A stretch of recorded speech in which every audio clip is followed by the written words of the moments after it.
Today I want to talk about creativity and the importance of creativity from a health perspective. Just the hour before this, I have a colleague in, I don't know, is it Wisconsin or Minnesota?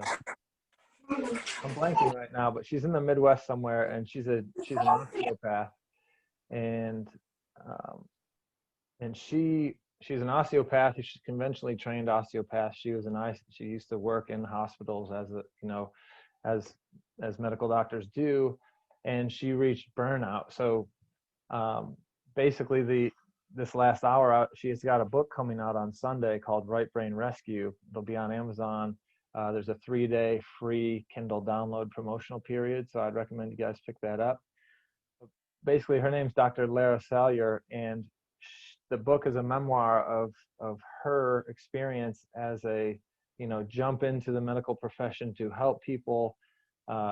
She graduates and comes out and gets burnt out in the system, and then she said on the interview, which I'll post on my YouTube channel later this evening, that she was looking for jobs as a cake decorator and things like that because she thought she was done.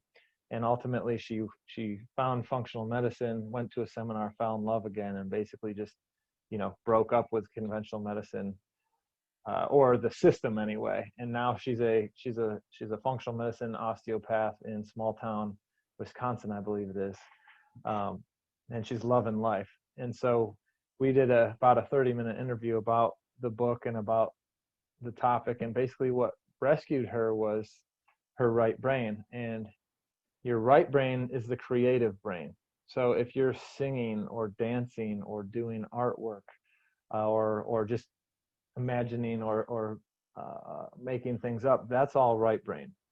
Right brain is big picture creativity. Left brain is details, analytical brain, speech, math, that sort of thing. So we need both of them, but our society is more of an analytical society, right? It's everyone wants statistics on things, everyone wants research proving things.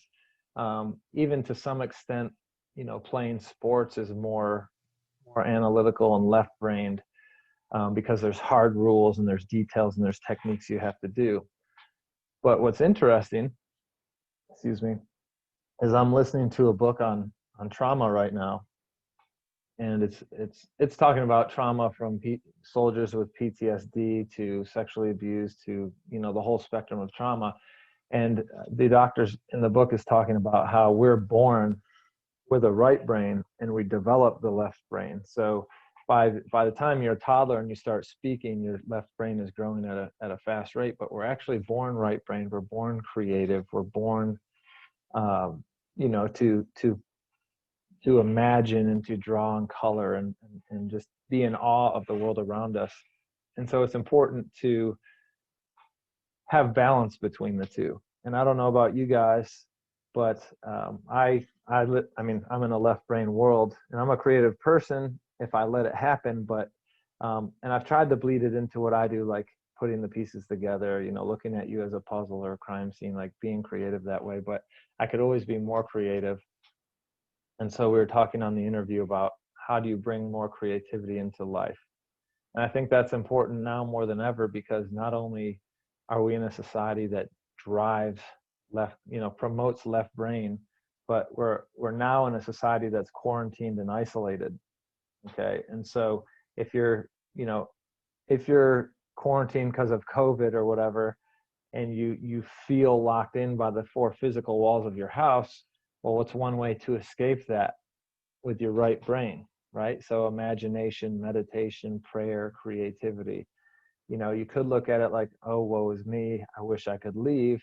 Or you could look at it as, wow, awesome, I can't leave, so now I can finally do what I've wanted to do forever, but I've always been putting off, right? So maybe that's sitting down and writing a book, or composing music, or painting, or just making up a game with your kids, just something that gets you creative. So I think it's important for us to remember that we have half the brain we may not be using as much as we should. So work creativity into your life this week and see if you feel happier, or see what you notice. And I'd love feedback on next week's call, just to say, hey, this is what I did, this is what I experienced, and I made a new habit, or I'm going to keep doing it. So any comments or questions? Does that, are there health, like, has science told us that there's certain health benefits of doing that? Or, I'm sure there are. Yeah. This is terrible. I'm asking for statistics to back this up. Turn your left brain off, Janelle. But yes, there is, and I can't quote it to you right now, but there is, and because the right brain isn't only for creativity. So in the brain, the right brain and the left brain control immune function differently, control cortisol differently, control various things differently. So yes, the right brain is going, if you're activating the right brain more, you're activating or stimulating or telling the immune system to work in a different way than if you're activating the left brain more. And so, yes, there are, and I'd have to go back and pull it up, again, to really dial in for you specifically. That's good. Right brain really likes it. Yeah. That's great. And the right brain, right brain, left brain applies to our kids, because there's some that believe developmental delays are because people, those kids, like learning disabilities, would be lacking left brain, right? So they have a right hemisphericity, because school's super left brain, right? It's math, it's reading, it's speech. So kids with learning disabilities have a weaker, for lack of a better word right now, or an imbalance where the right brain is winning over the left brain. So those kids need to improve in school, in the subjects that people want them to be good in, we should say. They need left brain stimulation, left brain rehab, so to speak. Whereas if someone's left brain dominant, they're, maybe an engineer or an accountant, and they haven't drawn a picture since art class as a sophomore in high school when they were made to, right? So we can have a hemisphericity, which is a bias one way or the other, and that's going to impact us maybe from a school performance standpoint, an ADD, ADHD standpoint, an immunology standpoint, et cetera.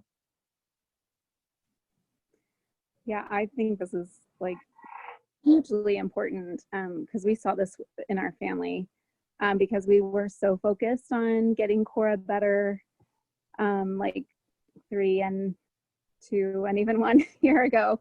Yeah. And we had like such a single focus, but we were becoming unbalanced in other ways, and we were getting like so fearful and stuff too, and like overthinking everything and being hyper vigilant, kind of like everybody is right now. Mm-hmm. With the virus. But we were like, everything was scary, and so I was finally starting to realize that, wait a minute, has a blue personality, so fun is so important to her. That just motivates her. And so I started to realize that like that would be therapy for her if we were actually doing fun things, and like breaking out of the no, and like start saying yes to things and doing new things and adventurous things. Like that was so huge for me. And then I was like getting so in my brain, because so all up in my head.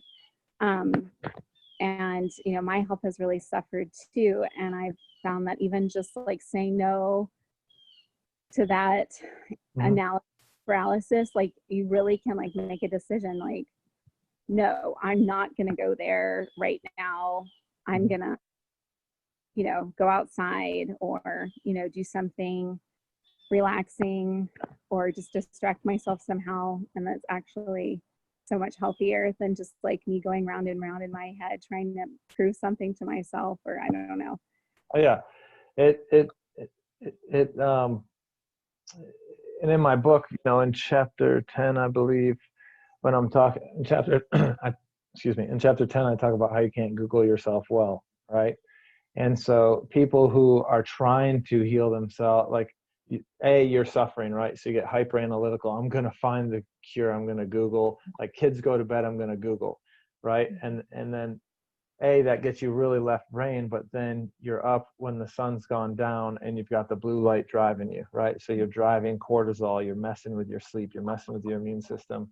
And so it's not just like it's not just left brain activity, but that left brain activity has consequences when you get, say, OCD about it, right? So I'm going to heal myself, and then the actual act, as I described in chapter 10, of trying to heal yourself makes you worse because of blue light, cortisol, missing sleep, cognitive bandwidth reductions, and all this stuff. So for more info on that, check out chapter 10 in my book. But that's a real manifestation that's happening all the time in people who are trying to Dr. Google themselves well, right? So here's an image too that will stimulate your right brains to understand this info more, right? So here's left brain functions, here's right brain functions. You can see left brain, analytical, logic, language, reasoning, science, math, written, number skills, right hand control. So basically, this is like us trying to analyze and argue our way out of something, whereas right brain is artsy, creativity, imagination, intuition, insight, looking at the whole picture, not the small details, but holistic thought, stepping back and saying, you're not, Cora is not a skin issue, she is Cora. And stepping back and seeing the big picture allows us to then zoom in and figure out what's going on there, right? Music drives this, 3D. If you want to stimulate your right brain, start throwing left-handed, right? It's as easy as that. Even you could imagine and throw left-handed, or you can throw left-handed imagining you're throwing to Walter Payton or Michael Jordan or something, right? So you can add stimulation there. Another way to look at it would be this one, right? Left brain is all school, black and white, and then recess, right? So right brain, recess, get me out of here, right? So there's multiple ways of looking at it, and obviously we need both sides to be optimally integrated and optimally functional, but where we tend to be dominant is left brain. And school does that to us because school is reading, writing, arithmetic, and there's these elective courses like music and art in gym class, right? And now we're cutting out recess and right brain stimulation. So important to bring balance to it.